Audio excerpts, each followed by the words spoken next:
Hello friends, welcome to day trader Telugu and good evening. Sensex 5 points gain అయ్యి 62,793 దగ్గర close అయితే, Nifty 5 points gain అయ్యి 18,599 దగ్గర క్లోజ్ అయింది. వెరాజ్ బ్యాంక్ నిఫ్టీ 63 పాయింట్స్ గెయిన్ అయ్యి 44,165 దగ్గర క్లోజ్ అయింది. ఇవాళ మార్కెట్ ఒక price activity opening little flat గా అవుతూ అక్కడి నుంచి little up side, but mostly with in 30 minutes, first 30 minutes లోనే ఏదైతే పాజిటివ్నెస్ మార్కెట్ లో ఉందో అది కంప్లీట్ గా ఎగ్జాస్ట్ అవుతూ మార్కెట్ వన్ డైరెక్షనల్ గా ఫాలో అయింది. బట్ ఆ వచ్చిన ఫాల్ 12 PM నుంచి ఇంపార్టెంట్ సపోర్ట్ లెవెల్స్ దగ్గర both Nifty and even bank Nifty related కూడా ఇంపార్టెంట్ సపోర్ట్స్ లెవెల్ దగ్గర కొంత కన్సాలిడేట్ అయిన తర్వాత ఎగ్జాక్ట్లీ 3 PM నుంచి వన్ డైరెక్షనల్ గా మనకి మార్కెట్ లో మూవ్ కనిపించింది. అండ్ మార్కెట్ రిలేటెడ్ గా మా పర్సనల్ వ్యూ రీసెంట్ టైమ్స్ లో చెప్తున్నది, మార్కెట్ రిలేటెడ్ గా ఓవరాల్ వ్యూ ని బులిష్ గానే ఉంచుకుంటున్నాను. దానికి రిఫరెన్స్ గా నిఫ్టీ రిలేటెడ్ గా డౌన్ సైడ్ 18,250 లెవెల్స్ బ్రేక్ అయ్యి డౌన్ సైడ్ సస్టైన్ అవునంత వరకు కూడా మార్కెట్ రిలేటెడ్ గా ఓవరాల్ వ్యూ బులిష్ గానే మెయింటైన్ చేస్తున్నాను. అండ్ మార్కెట్ రేంజ్ కూడా మనం రీసెంట్ డేస్ లో అనుకుంటూ వస్తున్నది 18,400 to 18,900 ఇన్ బిట్వీన్ ఈ 500 పాయింట్ రేంజ్ లో మార్కెట్ ఉంటుందని. And important dates recent times లో మల్టిపుల్ టైమ్స్ చెప్తూ వస్తున్నాను కదా, దాని ఇంపార్టెంట్ డేట్స్ అన్నిటిని ఒక్కొక్కటిగా నేను మీకు ఇంకొకసారి రిమైండ్ చేస్తాను.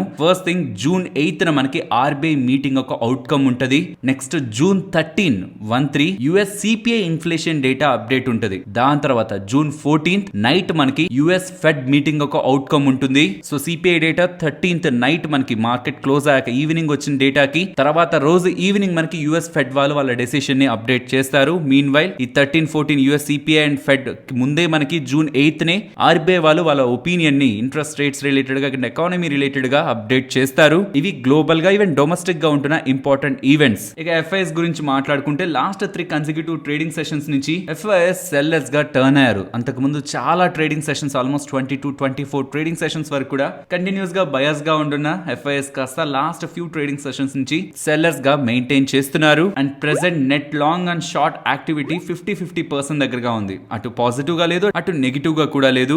అండ్ ఈ ఫైనాన్షియల్ ఇయర్ స్టార్ట్ అయినప్పటి నుంచి మీరు గమనిస్తే నిఫ్టీ 6.7% పెరిగితే, mid caps 13.3% and small cap 15.2% దగ్గరగా ఈ ఫైనాన్షియల్ ఇయర్ లో ఇన్వెస్టర్స్ కి రిటర్న్స్ ని డెలివర్ చేశాయి. మీన్స్ ఇక్కడ చెప్పాలనుకుంటుంది మెయిన్ గా ఇండెక్స్ లో ఉంటున్న ఏదో కొన్ని స్టాక్స్ ర్యాలీ అయిపోవడం కారణంగా రీసెంట్ టైమ్స్ లో మార్కెట్ బులిష్ గా లేదు. Both small caps and mid cap మొత్తం ఎంటైర్ స్టాక్ మార్కెట్ స్పేస్ అంతా కూడా రీసెంట్ టైమ్స్ లో except few companies most of the stocks అన్ని కూడా ర్యాలీ అవుతున్నాయి. అండ్ ఫ్రెండ్స్, ఇవాళ న్యూస్ వీడియో చేస్తున్నప్పుడు 4:40 అరౌండ్ ఒక మెయిల్ మాకు వచ్చింది. ఈవెన్ న్యూస్ వీడియో చేస్తూ కూడా మెయిల్ చూడగానే ఇలా బ్లాక్ చేశారనగానే అదెలా మేము చేయలేదు కదా అనుకోని వెంటనే ఓపెన్ చేసి చూడగా మా ప్రొఫైల్ అనుకోని ఇంకొక ప్రొఫైల్ సేమ్ ఎగ్జాక్ట్లీ మా లోగో పెట్టుకుంటూ మా బయో అండ్ ఎవ్రీథింగ్ మాలానే మెయింటైన్ చేస్తూ, మేమే డే ట్రేడర్ తెలుగు వాళ్ళం, మేము చెప్పిన యాప్ ని డౌన్లోడ్ చేసుకోండి, అందులో ఈ క్రిప్టోని కొనండి, ఆ క్రిప్టోని మా వ్యాలెట్ కి ట్రాన్స్ఫర్ చేయండి, ఆర్ మా బ్యాంక్ అకౌంట్స్ కి డబ్బులు పంపించండి, సబ్స్క్రైబర్స్ ని ట్రాప్ చేయడానికి అయితే ప్రయత్నిస్తున్నారు. ఫ్రెండ్స్, ఇలా ఎవరైనా ఇంపాక్ట్ అయి ఉంటే దయచేసి మీరు డైరెక్ట్ గా వెళ్ళి పోలీస్ స్టేషన్ లో కంప్లైంట్ ని ఇవ్వండి.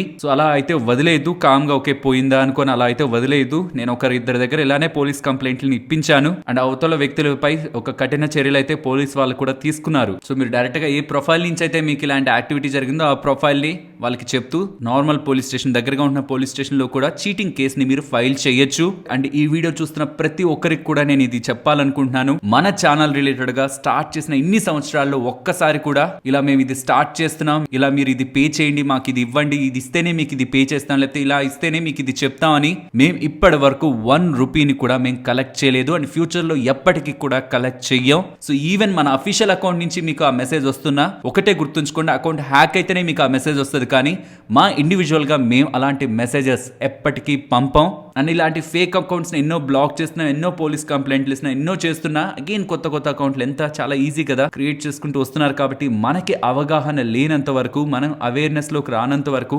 ఇలాంటి స్కామ్స్ పెరుగుతూనే ఉంటాయి. సో మళ్ళీ అగైన్ చెప్తున్నాను, డే ట్రేడర్ తెలుగు ఒక్క 1 రూపీ కూడా సబ్స్క్రైబర్స్ దగ్గర నుంచి తీసుకునే ప్రయత్నం, డైరెక్ట్ గా అడిగి మీ దగ్గర నుంచి తీసుకొని మేము లాభం పొందే ప్రయత్నం ఎప్పటికీ చెయ్యదు. అండ్ మార్కెట్ రిలేటెడ్ గా వ్యూ మీకు బిగినింగ్ లోనే చెప్పాను కదా, overall view bullish and market range కూడా 18,400 to 18,900 సేమ్ రేంజ్ ని కంటిన్యూ చేస్తున్నాను. And even bank nifty expiry related గా, future and options expiry related గా ఒక ఇంపార్టెంట్ అప్డేట్ ఉంది. ఇప్పటి వరకు ఉన్న థర్స్డే ఎక్స్పైరీ కాస్త ఫ్రైడేకి మూవ్ అవుతుంది. దీని గురించి డీటెయిల్డ్ గా మనం న్యూస్ టాపిక్ లో తెలుసుకుందాం. ఫ్రెండ్స్, ఇలా మార్కెట్ డేటాని అనాలిసిస్ చేస్తూ వీడియోని మీ ముందుకు తీసుకురావడానికి మేము పెడుతున్న ఎఫర్ట్స్ మీకు వాల్యుబుల్ గా అనిపిస్తూ ఉంటే మన వీడియోని తప్పకుండా లైక్ చేయండి. ఫస్ట్ ఐటీ స్టాక్స్ గురించి మాట్లాడుకోవాలి. ఇవాళ మీరు గమనిస్తే entire IT index nearly 2% drop అయింది. And most of the individual IT stocks 1% నుంచి 5% వరకు కూడా ఇంట్రాడే సెషన్స్ లో డ్రాప్ అయ్యాయి.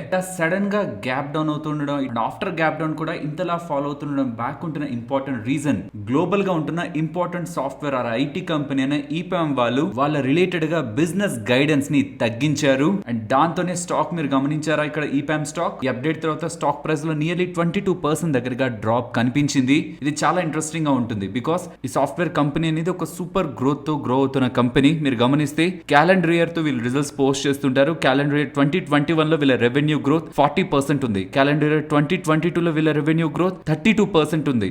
అలాంటిది లాస్ట్ 2 years లో 40%, 30% గ్రోత్ ని తీసుకొచ్చిన ఈ కంపెనీ నియర్లీ $4.8 బిలియన్ రెవెన్యూస్ ని క్లాక్ చేసిన ఈ కంపెనీ ఈ క్యాలెండర్ ఇయర్ 2023 లో మాత్రం positive growth or neutral growth కూడా కాదు, డిక్లైన్ అవుతాయి వీళ్ళ రెవెన్యూస్ అని ఎలా వీళ్ళు స్టేట్మెంట్స్ చేస్తూ ఉండడమే స్టాక్ ఫాల్ బ్యాక్ ఉంటున్న ఇంపార్టెంట్ రీజన్. ఇన్ఫాక్ట్ వీళ్ళు స్టేట్మెంట్స్ డైరెక్ట్ గా చేస్తుంటే ఒక లెక్క ఉండేది, కానీ యాక్చువల్లీ ఫిబ్రవరి 2023 లో వీళ్ళు ఇచ్చిన స్టేట్మెంట్ లో వీళ్ళు మెన్షన్ చేసింది ఈ క్యాలెండర్ 2023 లో మీరు 9% దగ్గరగా రెవెన్యూస్ లో గ్రోత్ తీసుకొస్తా ఉన్నారు. బాగా అర్థం చేసుకోవాలి, క్యాలెండర్ ఇయర్ 2023 మీన్స్ ఈ క్యాలెండర్ ఇయర్ 2023 లో ఫిబ్రవరిలో వాళ్ళు చెప్పింది రెవెన్యూ గైడెన్స్ 9% ఉంటుందని. అక్కడి నుంచి కొన్ని నెలల తర్వాత మేకి 9% అయితే కష్టం, కానీ 2.5 to 3.5% గ్రోత్ మేము రెవెన్యూస్ లో తీసుకురావడానికి పాసిబిలిటీ ఉంటుందని చెప్పారు. సో 9% నుంచి పాజిటివ్ 2.5 to 3.5% అని చెప్తుండడం అప్పుడు కూడా స్టాక్ ఫాల్ అయింది. బట్ ఓకే, ఎనీవే పాజిటివ్ లో ఉంది కదా అనుకుంటే యాక్చువల్లీ ఈ గైడెన్స్ ఇస్తూ వాళ్ళ నెంబర్స్ ని పోస్ట్ చేశారు. నెంబర్స్ పోస్ట్ చేసి ఈ వీక్ గైడెన్స్ ప్రీవియస్ గా ఇచ్చిన గైడెన్స్ నుంచి కట్ చేసిన ఇంకొక నెల తర్వాత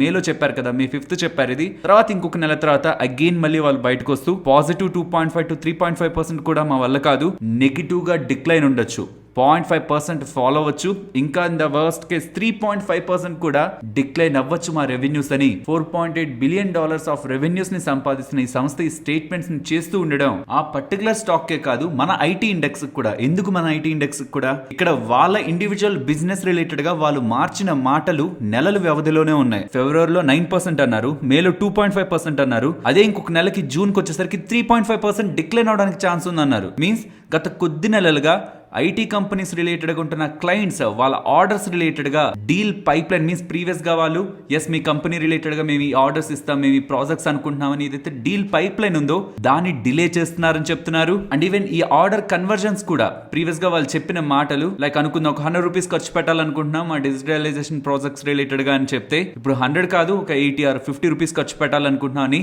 సైజ్ తగ్గుతూ ఉండడం, ఈ మెయిన్ రీజన్స్ తోనే వీళ్ళ రిలేటెడ్ గా రెవెన్యూ గైడెన్స్ ని తగ్గిస్తున్నట్లు వీళ్ళు అప్డేట్ చేస్తూ ఉండడం గత కొద్ది నెలలుగా లైక్ 1 or 2 months నుంచి ఏదైనా ఇష్యూస్ అరైజ్ అవుతున్నాయేమో ఎంటైర్ ఐటీ సెగ్మెంట్ రిలేటెడ్ ఉన్న క్లయింట్స్ నుంచి అని మార్కెట్ భయపడుతున్నాయి. ఈ రీజన్స్ తోనే ఇవాళ ఇండివిజువల్ గా మనకి ఐటీ స్టాక్స్ లో సెల్లింగ్ ప్రెషర్ కనిపించింది. ఇది మనకి మార్కెట్ లో ఉన్న డేటా.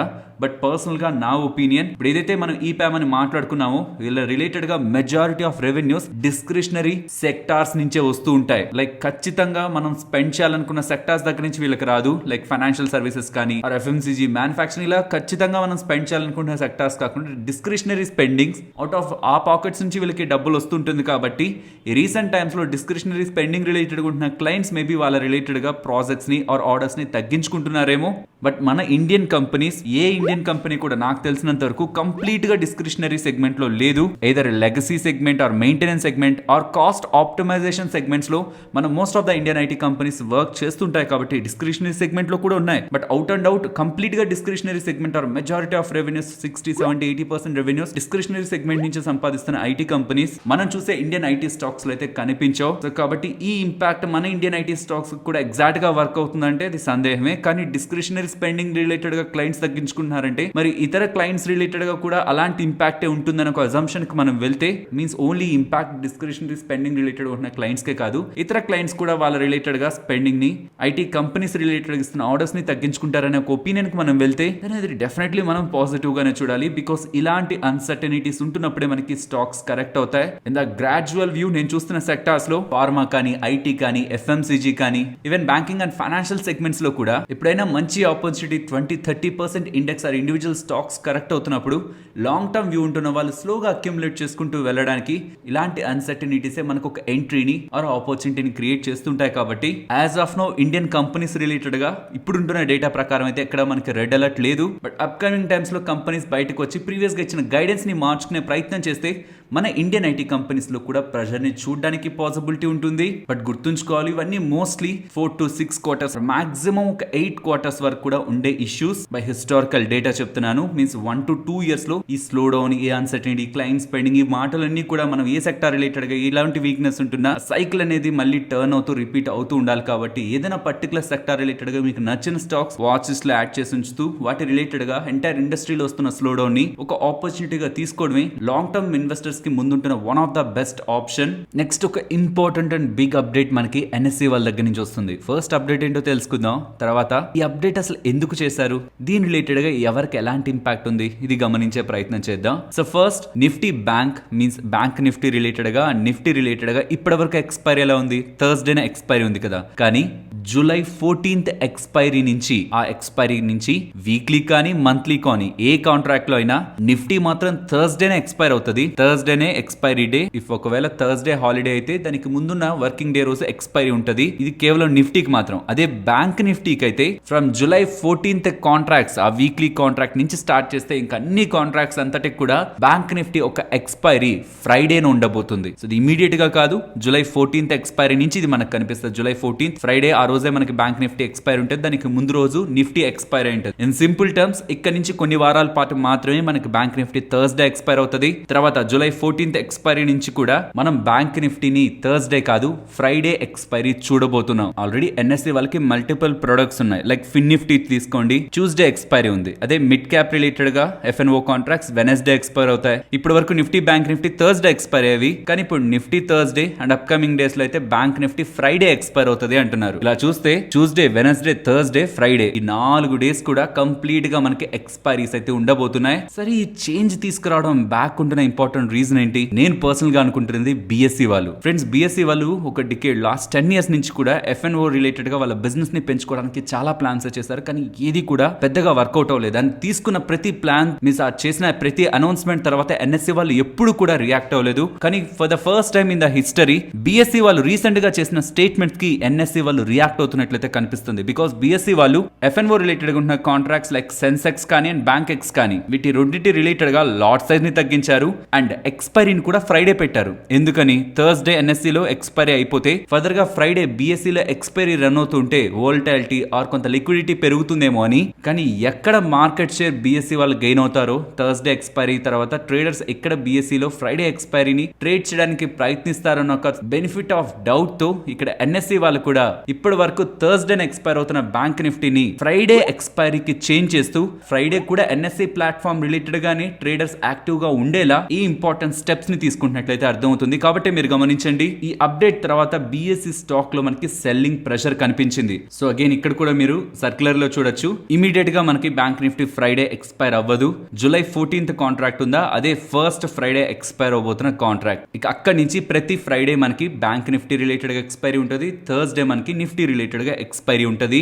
ఫ్రెండ్స్, ఇలా న్యూస్ అప్డేట్స్ ని అనాలిసిస్ చేస్తూ మీ ముందుకి కంటెంట్ తీసుకురావడానికి మేం పెడుతున్న ఎఫర్ట్స్ మీకు వాల్యుబుల్ గా అనిపిస్తూ ఉంటే మన వీడియోని తప్పకుండా లైక్ చేయండి. నెక్స్ట్ టాటా వాళ్ళ రిలేటెడ్ గా small cap company satellite communication business లో ఉంటున్న నెల్కో గురించి మాట్లాడుకోవాలి. వీళ్ళు పిసిస్ నెట్వర్క్స్ రిలేటెడ్ గా 9.09% వాటాని 99,99,000 నియర్లీ 1 crore పెట్టి కొంటూ ఉండడం అండ్ ఈవెన్ ఈ ఎక్విజిషన్ తర్వాత 9% వాటాని కొన్న తర్వాత అప్కమింగ్ టైమ్స్ లో ఇంకా ఫర్దర్ గా వాటాని పెంచుకుంటూ నియర్లీ 30% వరకు కూడా వాళ్ళ వాటాని ఇంక్రీజ్ చేసుకుంటారు. ఈ పిసిస్ నెట్వర్క్స్ రిలేటెడ్ గా వీళ్ళు అప్డేట్స్ చేస్తూ ఉండడం. ఆఫ్టర్ దీస్ అప్డేట్స్ స్టాక్ ఇవాళ 13% దగ్గరగా గ్రో అయింది. అండ్ ఇఫ్ మీకు టాటా రిలేటెడ్ గా ఉన్న నెల్కో స్టాక్ రిలేటెడ్ గా బిజినెస్ ని తెలుసుకోవాలనే ఇంట్రెస్ట్ ఉన్నట్లయితే ఫ్రమ్ 2021 ఆన్వర్డ్స్ ఈ పర్టికులర్ స్టాక్ రిలేటెడ్ గా మల్టిపుల్ టైమ్స్ మన ఛానల్లో న్యూస్ వీడియోస్ లో వీళ్ళ బిజినెస్ మోడల్ అండ్ వీళ్ళ రిలేటెడ్ గా ఎందుకు మేము పాజిటివ్ గా ఉన్న థీమ్ ని మీకు ఎక్స్ప్లెయిన్ చేశాను. ఆ వీడియో ఒక లింక్స్ నేను మీకు డిస్క్రిప్షన్ లో ఇస్తాను. బికాస్ ఇది లైక్ నార్మల్ ఇండివిజువల్ గా మనం రెగ్యులర్ గా చూసే కంపెనీస్ లా కాదు, ఇది కొంత different set of business model తో ఉంటుంది. కాబట్టి ఇఫ్ ఎవరైనా ఇంట్రెస్టెడ్ గా ఉంటున్నట్లయితే ఈ కంపెనీ రిలేటెడ్ గా బిజినెస్ తెలుసుకోవడానికి కామెంట్ సెక్షన్ లో ఒకసారి చెక్ చేయండి. ఆర్ 618 న్యూస్ వీడియోని చూసారంటే ఆ వీడియోలో క్లియర్ గా నేను వీళ్ళ బిజినెస్ రిలేటెడ్ గా ఉంటున్న ఇంపార్టెంట్ సబ్జెక్ట్ మొత్తాన్ని కూడా ఇంక్లూడింగ్ వీళ్ళ ఫైనాన్షియల్స్ ఆ వీడియోలో ఎక్స్ప్లెయిన్ చేశాను. నేను వీడియో లింక్ కూడా మీకు డిస్క్రిప్షన్ లో ఇస్తాను, లేదంటే జనరల్ గా మీరు 618 న్యూస్ వీడియోకి వెళ్ళినా ఈ టాపిక్ మీకు కవర్ అవుతుంది. నెక్స్ట్ ఐఎక్స్ రిలేటెడ్ గా 2 ఇంపార్టెంట్ అప్డేట్స్ ఉన్నాయి. అందులో ఫస్ట్ ది వీళ్ళు ఇన్వెస్టర్ మీట్ రిలేటెడ్ గా ఒక అప్డేట్ చేస్తున్నారు. కొంతమంది ఫండ్స్ అండ్ ఇన్స్టిట్యూషన్స్ తో 1-to-1 ఇన్వెస్టర్ ఇంటరాక్షన్ ఇంటరాక్షన్ వీళ్ళు June 6th and June 7th చేయబోతున్నారని, అండ్ దీంతో పాటు లాస్ట్ మంత్ మీన్స్ మే రిలేటెడ్గా ఉన్న వీళ్ళ బిజినెస్ డేటాను కూడా అప్డేట్ చేస్తున్నారు. Overall volumes year on year comparison లో పెరుగుతున్న, market clearing price year on year comparison లో 30% దగ్గరగా ఫాలో అవుతుంది. ఫ్రెండ్స్ మీరు గమనిస్తే లాస్ట్ టైం మీన్స్ మేలో కూడా వాళ్ళు ఏప్రిల్ మంత్ రిలేటెడ్ గా డేటాను పబ్లిష్ చేశారు కదా, అక్కడ కూడా మనకి similar fall clearing price related గా సిమిలర్ ఫాల్ కనిపిస్తుంది. అప్పుడు కూడా year on year comparison means last few months నుంచి ఇయర్ ఆన్ ఇయర్ కంపారిజన్ లో వీళ్ళ రిలేటెడ్ గా ప్రైస్ మార్కెట్ క్లియరింగ్ ప్రైస్ 30% దగ్గరగా డిక్లైన్ అయింది. కానీ గమనించాలి, ఇది quarter on quarter are month on month comparison కాదు. సో లాస్ట్ టైం 30% తగ్గింది ఇయర్ ఆన్ ఇయర్ లో అంటే ఈసారి కూడా అలానే తగ్గుతూ ఉందంటే year on year comparison related గా మనకి కోరిలేషన్ ఉంటుందన్న విషయాన్ని మనం అర్థం చేసుకోవాలి. ఇది ఒక బిగ్ సర్ప్రైజ్ అయితే కాదు, బట్ మార్కెట్ లో అట్లీస్ట్ ఎస్టిమేట్స్ ఉంటాయి కదా, సరే లాస్ట్ టైం అంటే ఇయర్ ఆన్ ఇయర్ లో 30% డిక్లైన్ అయింది, అట్లీస్ట్ ఈసారి 25% 20% డిక్లైన్ తో గ్రాడ్యువల్ గా అది రికవర్ అవుతుందేమో మార్కెట్ క్లియరింగ్ ప్రైస్ అనుకుంటే, ఇంకా సేమ్ డిక్లైన్ నే వీళ్ళు మార్కెట్ క్లియరింగ్ ప్రైస్ రిలేటెడ్ గా మెయింటైన్ చేస్తుండడం స్టాక్ రిలేటెడ్ గా వాళ్ళ సెల్లింగ్ ప్రెషర్ కి రీజన్. అండ్ ఈ 30% ఎందుకు డిక్లైన్ అయింది మరి మార్కెట్ క్లియరింగ్ ప్రైస్? దీనికి వాళ్ళు లాస్ట్ టైం చెప్పిన రీజన్స్ ఇప్పుడు చెప్తున్నారు. కోల్ రిలేటెడ్ గా అవైలబిలిటీ అండ్ అన్సర్టనిటీ ఏవైతే అన్ని క్లియర్ అయిపోయాయో, దాంతో సప్లై సైడ్ మీన్స్ ఈ పవర్ రిలేటెడ్ గా ప్రొడక్షన్ చేస్తున్న వాళ్ళ సప్లై చేస్తున్న వాళ్ళ రిలేటెడ్ గా ఎటువంటి ఇష్యూస్ లేకపోతూ ఉండడం, లిక్విడిటీ పెరగడం కారణంగానే వీళ్ళ రిలేటెడ్ గా క్లియరింగ్ ప్రైస్ ఇంపాక్ట్ అయిందని ఎలా వీళ్ళు అప్డేట్ చేస్తున్నారు. సో ఓవరాల్ ఐఈఎక్స్ ఒక డేటా మే మంత్ రిలేటెడ్ గా data too much negative surprise కాదు, అలానే ఎటువంటి ఇంప్రూవ్మెంట్ కూడా లేదు. నెక్స్ట్ ఎంటార్ టెక్నాలజీస్ గురించి మాట్లాడుకోవాలి. ఎంటార్ టెక్నాలజీస్ రిలేటెడ్ గా వీళ్ళ ప్రమోటర్స్ 3.6% దగ్గరగా వాటాని అమ్మారనుకున్నాం కదా, అలా ప్రమోటర్స్ సెల్ చేస్తున్న మెజారిటీ వాటాని ప్లూటస్ వెల్త్ వాళ్ళు 13,15,000 దగ్గరగా షేర్స్ ని ప్రమోటర్స్ నుంచి ఎక్వైర్ చేస్తున్నట్లు డేటా అయితే కనిపిస్తుంది. మీన్స్ ప్రమోటర్స్ పెద్ద మొత్తంలో వాటాను అమ్మడానికి ప్రయత్నిస్తుంటే బిగ్ ఇన్వెస్ట్మెంట్ ఇన్స్టిట్యూషన్స్ బై చేయడానికి కూడా రెడీగా ఉన్నాయని ఇలా ప్రమోటర్స్ సెల్ చేస్తున్న వాటా రిలేటెడ్ బిగ్ అక్విజిషన్ కనిపిస్తూ ఉండడం స్టాక్ ఇవాళ పాజిటివ్ లో ఎండ్ అయింది. అండ్ ఐషర్ మోటార్స్ వాళ్ళు ఇన్వెస్టర్ మీట్ రిలేటెడ్ గా ఇంపార్టెంట్ స్టేట్మెంట్స్ చేశారు. అందులో commercial vehicle and royal Enfield related గా అప్కమింగ్ టైమ్స్ లో మంచి గ్రోత్ ని వీళ్ళు చూడడానికి పాసిబిలిటీ ఉంటుందని, పర్టికులర్ గా కమర్షియల్ వెహికల్స్ రిలేటెడ్ గా 2 to 3 years లో డబుల్ డిజిట్ గ్రోత్ ని వీళ్ళు ఎక్స్పెక్ట్ చేస్తున్నట్లు, అండ్ రాయల్ ఎన్ఫీల్డ్ రిలేటెడ్ గా అర్బన్ మార్కెట్ లో బానే ఉంది, బట్ రూరల్ మార్కెట్స్ లో కొంత డిమాండ్ స్లో అయింది, బట్ అది కూడా రీసెంట్ మంత్స్ లో పిక్ అవుతుందని, అండ్ వీళ్ళు 2-wheeler ఎలక్ట్రిక్ వెహికల్స్ రిలేటెడ్ గా కూడా మ్యానుఫ్యాక్చరింగ్ ఫెసిలిటీస్ ఎస్టాబ్లిష్ చేసుకుంటూ రెడీ అవుతున్నారు కదా. ఫస్ట్ వెహికల్ బై FY26 ఇక్కడ నుంచి కొన్ని సంవత్సరాల తర్వాత బై FY ఫైనాన్షియల్ ఇయర్ 2026 వీళ్ళు లాంచ్ చేస్తారనేలా కూడా అప్డేట్స్ అయితే చేస్తున్నారు. ఓవరాల్ ఐషర్ మోటార్స్ రిలేటెడ్ వస్తున్న ఈ అప్డేట్స్ ని కూడా మనం పాజిటివ్ గా చూడొచ్చు. నెక్స్ట్ గోద్రేజ్ కన్స్యూమర్ ప్రొడక్ట్స్ గురించి మాట్లాడుకోవాలి. గోద్రేజ్ కన్స్యూమర్ రిలేటెడ్ గా కొత్త CFO గా ఆసిఫ్ మల్బారీ గారిని అపాయింట్ చేశారు. ఇది డెఫినెట్లీ కొంత ఇంట్రెస్టింగ్ పాయింట్, బికాస్ ఈ సేమ్ ఆసిఫ్ గారు ఈ కంపెనీలో August 10th జాయిన్ అవుతారంటున్నారా. దీనికి ముందు తను వర్క్ చేస్తున్నది టాటా మోటార్స్ రిలేటెడ్ గా ఇండియాలో ఉంటున్న ప్యాసింజర్ వెహికల్ ఎలక్ట్రిక్ మొబిలిటీలో, and even Tata motors related గా తను డైరెక్టర్ గా కూడా వ్యవహరిస్తున్నారు. యాక్చువల్లీ టాటా మోటార్స్ లో తను జాయిన్ అయింది 2018 లో. 2018 కి ముందు HUL రిలేటెడ్ గా కూడా తన బాధ్యతల్ని నిర్వర్తించారు. కొన్ని 20-23 సంవత్సరాల వరకు కూడా ఇదే స్పేస్ లో తన బాధ్యతలు నిర్వర్తించారు. కాబట్టి ఇది మనం ఇంపార్టెంట్ గా చూడాలి, బికాస్ ఈ సేమ్ HUL నుంచి వచ్చిన వ్యక్తి ప్రెసెంట్ రీసెంట్ టైమ్స్ లో గోద్రేజ్ కన్స్యూమర్ ప్రొడక్ట్స్ రిలేటెడ్ గా CEO గా మారారు. తనే సుధీర్ సీతాపతి గారు. సో 2018 లో సుధీర్ సీతాపతి గారు HUL లో ఉన్నారు, అండ్ ఇప్పుడు మాట్లాడుకుంటున్న ఆసిఫ్ మల్బారీ గారు కూడా HUL లో ఉన్నారు. కాబట్టి వీళ్ళిద్దరు రిలేటెడ్ గా ఉంటున్న ఇంటరాక్షన్ ఆ బాండింగ్ కూడా ఈ గోద్రేజ్ కన్స్యూమర్ ప్రొడక్ట్స్ రిలేటెడ్ గా సినర్జెటిక్ గా ప్లే అవడానికి కూడా పాసిబిలిటీ ఉంటుంది. Next capacity infra 8th June వీళ్ళు బోర్డు సమావేశాన్ని ఏర్పాటు చేసి ప్రిఫరెన్షియల్ రూట్ లో ఫండ్ రైజ్ చేస్తారనేలా వీళ్ళు అప్డేట్ చేస్తున్నారు. నెక్స్ట్ BL కశ్యప్ గురించి మాట్లాడుకోవాలి. వీళ్ళు 147 crores విలువ చేసే ఆర్డర్ ని గెలుచుకున్నారు. ఈ ఆర్డర్ 27 months లో కంప్లీట్ చేస్తారంటున్నారు. అండ్ టోటలీ వీళ్ళ ఆర్డర్ బుక్ ప్రెసెంట్ 2774 crore గా ఉంది. ఎందుకు చెప్తున్నానంటే నియర్లీ 900 crore విలువ చేసే కంపెనీకి ఈ 147 crore ఆర్డర్ రావడం, అండ్ టోటల్ ఆర్డర్ బుక్ కూడా 2774 ఉంటూ ఉండడం, ఇయర్లీ మార్చ్ 2020 ఆ పాయింట్ ఆఫ్ టైమ్ లో 3.7 రూపీస్ దగ్గరగా ట్రేడ్ అయిన స్టాక్ రీసెంట్ టైమ్స్ లో గెలుచుకుంటూ రిపీటెడ్ గా ఆర్డర్స్ ని గెలుచుకుంటూ హెల్దీ ఆర్డర్ బుక్ తో పాటు నెంబర్స్ ని మెయింటైన్ చేస్తూ వస్తుండేసరికి స్టాక్ ప్రైస్ లో రీసెంట్ టైమ్స్ లో మంచిగానే మూవ్ కనిపించింది. BL Kashyap and sons limited ఇది ఒక EPC company, like high rise residential and commercial complexes, IT parks and institutional buildings ని వీళ్ళు కన్స్ట్రక్ట్ చేస్తూ ఉంటారు. అండ్ రీసెంట్ టైమ్స్ లో ఈ స్పేస్ రిలేటెడ్ గా మంచి బజ్ నెలకొంది కదా, సో అందులో ఈ కంపెనీ కూడా లాభం పొందుతున్నట్లయితే కనిపిస్తుంది. Next Mazagon dock ship builders గురించి మాట్లాడుకోవాలి. జర్మనీకి సంబంధించిన Thyssen group, AG marine arm means అక్కడ ఉంటున్న ఈ కంపెనీ అండ్ ఇండియాకి సంబంధించిన మెజగాన్ డాక్ షిప్ బిల్డర్స్ వీళ్ళిద్దరూ కలిసి నియర్లీ $5.2 బిలియన్ వర్త్ చేసి Indian navy submarines 6 submarines build చేయడానికి కావాల్సిన ప్రాజెక్ట్ ని బిడ్ చేస్తారనేలా అప్డేట్స్ అయితే కనిపిస్తున్నాయి. అండ్ ఈవెన్ ఈ అప్డేట్స్ కూడా లైక్ జర్మనీకి సంబంధించిన డిఫెన్స్ మినిస్టర్ ఇండియాకి వచ్చారు. అండ్ ఈవెన్ యుఎస్ అలాగే ఇండియా రిలేటెడ్ గా ఉంటున్న డిఫెన్స్ అగ్రిమెంట్స్, డిఫెన్స్ కోఆపరేషన్స్ కూడా పర్టికులర్ గా ఇప్పుడు చైనా రిలేటెడ్ గా యుఎస్ కి కొంత అన్సర్టనిటీ పెరుగుతుంది కాబట్టి డిఫెన్స్ సెగ్మెంట్ రిలేటెడ్ గా యుఎస్ వాళ్ళ రిలేటెడ్ గా ఉంటున్న సపోర్ట్ ని ఇండియన్ డిఫెన్స్ సెక్టార్ కి అందిస్తారని ఒక పాజిటివ్ ఎక్స్పెక్టేషన్స్ కూడా లాస్ట్ 1-2 డేస్ నుంచి స్టాక్స్ లో బజ్ ని క్రియేట్ చేశాయి. అండ్ నెక్స్ట్ బజాజ్ ఫిన్సర్వ్ వీళ్ళు వాళ్ళ ఏఎంసీ బిజినెస్ ని, మ్యూచువల్ ఫండ్ బిజినెస్ ని ఇవాళ లాంచ్ చేశారు. యాక్చువల్ గా సెబీ వాళ్ళ దగ్గర నుంచి వీళ్ళకి ఈ మ్యూచువల్ ఫండ్ బిజినెస్ స్టార్ట్ చేసుకోవడానికి లైసెన్స్ మార్చ్ లోనే వచ్చింది, కానీ ఇవాళ నుంచి వీళ్ళ బిజినెస్ ని స్టార్ట్ చేసినట్లు అప్డేట్ చేశారు. మ్యూచువల్ ఫండ్ బిజినెస్ లో చాలా మంది ఉన్నారు కదా, మరి కొత్తగా వస్తున్నారండి, ఈవెన్ లేట్ గా వస్తున్నారు, ఏదైనా ఇంపాక్ట్ ఉంటుందా అని సంజీవ్ బజాజ్ గారిని, బజాజ్ ఫిన్సర్వ్ ఎండి గారిని అడిగినప్పుడు ఫస్ట్ మూవర్ అడ్వాంటేజ్ మనం చాలా కంపెనీస్ సెక్టార్స్ లో చూస్తూ ఉంటాం, కానీ లేట్ గా రావడం కారణంగా కూడా మ్యూచువల్ ఫండ్ బిజినెస్ లో అడ్వాంటేజ్ ఉందని, సో దట్ వీళ్ళకి ఏవేవి వర్క్ అవుతాయి ఏవో వర్క్ అవని ముందుగానే తెలుస్తుంది కాబట్టి అన్నెసరీ ప్రొడక్ట్స్ రిలేటెడ్ మనీని అండ్ టైం ని స్పెండ్ చేసుకోవాల్సిన రిక్వైర్మెంట్ లేదని ఇలా తన స్టేట్మెంట్స్ చేస్తూ మ్యూచువల్ ఫండ్ బిజినెస్ లో కూడా బజాజ్ ఫిన్సర్వ్ వాళ్ళు ఎంటర్ అవుతున్నట్లు యాక్చువల్లీ చాలా టైం బ్యాకే మనకు తెలుసు, మార్చ్ లోనే మనకు తెలుసు వీళ్ళు ఎంటర్ అవుతారని, బట్ ప్రొడక్ట్స్ ని లాంచ్ చేసినట్లు ఇప్పుడైతే అప్డేట్స్ వస్తున్నాయి. నెక్స్ట్ ఫోర్స్ మోటార్స్ గురించి మాట్లాడుకోవాలి.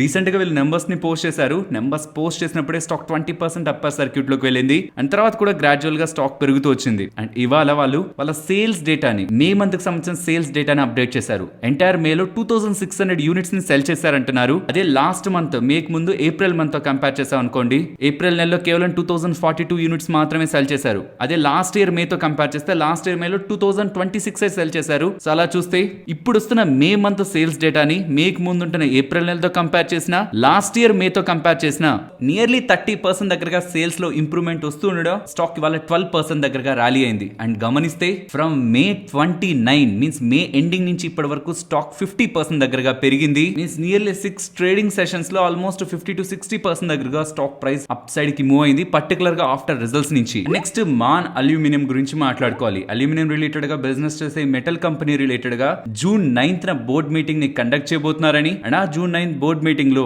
బోనస్ అలాగే స్టాక్ స్ప్లిట్ ఈ రెండింటి రిలేటెడ్ గా అప్డేట్స్ చేస్తారనేసరికి స్టాక్ ప్రైస్ ఇవాళ నియర్లీ 20% దగ్గరగా అప్పర్ సర్క్యూట్ కి వెళ్ళింది. ఫ్రెండ్స్ ఇది కొంత జాగ్రత్తగా గమనించండి. ఇప్పుడు కొత్త తరహా స్కామ్ మనకి బయటకు వస్తున్నట్లు అర్థమవుతుంది. ఇప్పుడైతే ఈ నెంబర్ మేబీ మీకు ఇంకొక నెంబర్ నుంచి కూడా కాల్ రావచ్చు, అండ్ ఆ కాల్ లో మేము పోలీస్ స్టేషన్ నుంచి కాల్ చేస్తున్నాం, రీసెంట్ టైమ్స్ లో మీకు మీ ఏటీఎం కార్డ్ కానీ ఆధార్ కార్డ్ కానీ పాన్ కార్డ్ ఏదైనా పోయిందా అని అడుగుతారు. మోస్ట్లీ అలాంటిది ఏది మనకి జరుగుండదు కాబట్టి లేదు మాకు అలా ఏం పోలేదు అని అంటే, లేదు మాకు ఒక ATM card or credit card మీది దొరికింది, అది మీదా కాదా అని క్లారిఫై చేసుకోవడం కోసం లాస్ట్ 4 డిజిట్స్ ని చెప్పమంటారు. అండ్ లాస్ట్ 4 డిజిట్స్ చెప్పాక కన్ఫర్మ్ అయింది అది మీదే అని, so for the further clarification ఆ కార్డ్ డీటెయిల్స్ ని కానీ ఆర్మీ మొబైల్ నెంబర్ కి వచ్చిన ఓటీపీని కానీ చెప్పమని పోలీసుల సైడ్ నుంచి కాల్ చేస్తున్నాం అనేలా కాల్స్ వచ్చాయని ట్విట్టర్ లో మల్టిపుల్ ప్లాట్ఫామ్స్ నుంచి లాస్ట్ 3-4 డేస్ నుంచి మల్టిపుల్ ట్వీట్స్ ని నేను చూస్తున్నాను. ఆ ట్వీట్స్ అన్నిటిని కూడా ఇక్కడ మీకు స్క్రీన్ పైన ఉంచుతున్నాను. ఇది ఒక దగ్గర నుంచి కాదు, ఢిల్లీ పోలీస్ అని, ముంబై పోలీస్ అని, ఇలా ఇండియాలో ఉంటున్న వివిధ ప్రాంతాల నుంచి పోలీసుల నుంచి కాల్ చేస్తున్నాం, కార్డ్ డీటెయిల్స్ ని చెప్పండి లేకపోతే ఓటీపీని చెప్పండి అని. అవి చెప్పాక అకౌంట్స్ లో ఉంటున్న డబ్బులు, ఆ కార్డ్ రిలేటెడ్ గా ఉంటున్న ట్రాన్సాక్షన్స్ ని అటు సైడ్ ఉంటున్న స్కామర్ చేస్తున్నట్లు మల్టిపుల్ కంప్లైంట్స్ అయితే కనిపిస్తున్నాయి. కాబట్టి ఎవరైనా మీకు పోలీస్ స్టేషన్ నుంచి కాల్ చేస్తున్నాం డీటెయిల్స్ ని చెప్పండి అని అడిగితే, లేదు నేను పర్సనల్ గా వచ్చి విజిట్ చేస్తాను, డైరెక్ట్ గా ఫిజికల్ గా విజిట్ చేస్తాను, కాల్ లో నేను ఇన్ఫర్మేషన్ ఇవ్వలేను అనేలా మనం ఆన్సర్ ఇవ్వాలి. మోస్ట్లీ పోలీసులు ఎవరు కూడా, ఇన్ఫాక్ట్ బ్యాంక్ వాళ్ళు ఎవరు కూడా మనకు కాల్ చేసి మన personal details and card related గా ఉన్న డీటెయిల్స్ అండ్ ఓటీపీ అడగరు. కాబట్టి ఏ ఒక పర్సన్ కాల్ చేసి ఇన్ఫర్మేషన్ అడుగుతున్నా మనం ఇవ్వకూడదు. నెక్స్ట్ నిఫ్టీ అలాగే bank Nifty support and resistance. Nifty support ఇవాళ ఇంచుమించు ఏ రేంజ్ దగ్గర అయితే తీసుకుందో 18,530 ఇవాళ సపోర్ట్ తీసుకున్న లెవెల్, అండ్ ప్రీవియస్ గా మనం అనుకుంది సపోర్ట్ 18,522. సో అదే ఇంపార్టెంట్ సపోర్ట్ గా గమనిస్తున్నాను. రెసిస్టెన్స్ ఇవాళ ఫేస్ చేసింది ఇమీడియట్ గా అయితే అదే 18,620. అది బ్రేక్ అప్ సైడ్ కి వెళ్తే 18,690. బ్యాంక్ నిఫ్టీ ఇవాళ సపోర్ట్ తీసుకున్న 44,040 to 44,120. మొత్తం 80 పాయింట్ జోన్ ని కూడా నో ట్రేడింగ్ జోన్ గా వదిలేసేయండి. ఇది ప్రీవియస్ గా మల్టిపుల్ టైమ్స్ కూడా మనకు వర్క్ అయింది. ఆ జోన్ లో ఫాలో అవుతూ వచ్చినప్పుడు కన్సాలిడేషన్ జరిగి బ్రేక్ అయినా అవుతుంది, అప్ సైడ్ కైనా రివర్సల్ అవుతుంది. కాబట్టి ఇది నో ట్రేడింగ్ జోన్. ఇక్కడ క్లారిటీ రానంత వరకు కూడా ఇది ఒక నో ట్రేడింగ్ జోన్ అని గుర్తుంచుకోండి. అండ్ అప్ సైడ్ కి వస్తున్నప్పుడు 44,270 important resistance. And option chain and price price action బట్టి నేను గమనిస్తున్నది 18,400 to 18,900 ఈ 500 పాయింట్ రేంజ్ లో మార్కెట్ ఉంటుందని పర్సనల్ గా నేను గమనిస్తున్నాను. మరొక ఇంట్రెస్టింగ్ వీడియోతో మళ్ళీ మీ ముందుకు వస్తాను. అంతవరకు టేక్ కేర్. జై హింద్.